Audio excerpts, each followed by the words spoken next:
యోసేపు వయసెంత అని చాలామంది అడుగుతుంటారు.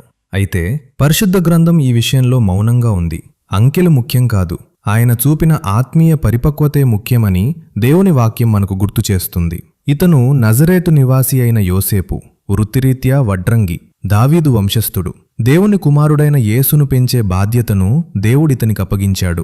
ఆనాడు యూదుల ఆచారం ప్రకారం స్త్రీలకు చిన్న వయసులోనే వివాహం జరిగేది కాబట్టి మరియ యవ్వనస్తురాలై ఉండవచ్చు. యోసేపు ఆమె కంటే పెద్దవాడై ఉంటాడు.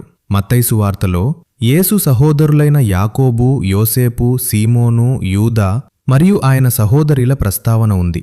దీన్ని బట్టి యోసేపు ఒక పెద్ద కుటుంబాన్ని పోషించిన బాధ్యత గల తండ్రి అని అర్థమవుతుంది. యేసు 12 ఏళ్ల ప్రాయంలో దేవాలయంలో ఉండిపోయినప్పుడు యోసేపు మరియతో కలిసి ఆవేదనతో వెతికాడు. లేఖనాలలో యోసేపు కనిపించిన చివరి సందర్భం ఇదే.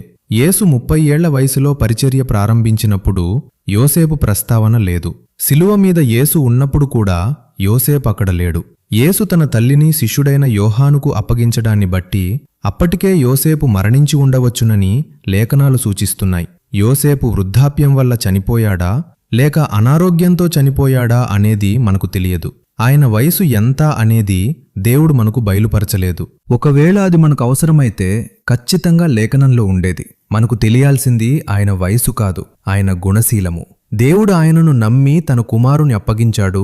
ఆ బాధ్యతను ఆయన నమ్మకంగా నెరవేర్చాడు. మన జీవితకాలం ఎంత అన్నది ముఖ్యం కాదు, జీవించినంత కాలం దేవుని చిత్తానికి ఎంత లోబడి ఉన్నామన్నదే ముఖ్యం. యోసేపు నీతిమంతుడు అని పిలువబడడమే ఆయన జీవితానికి నిజమైన సాక్ష్యం.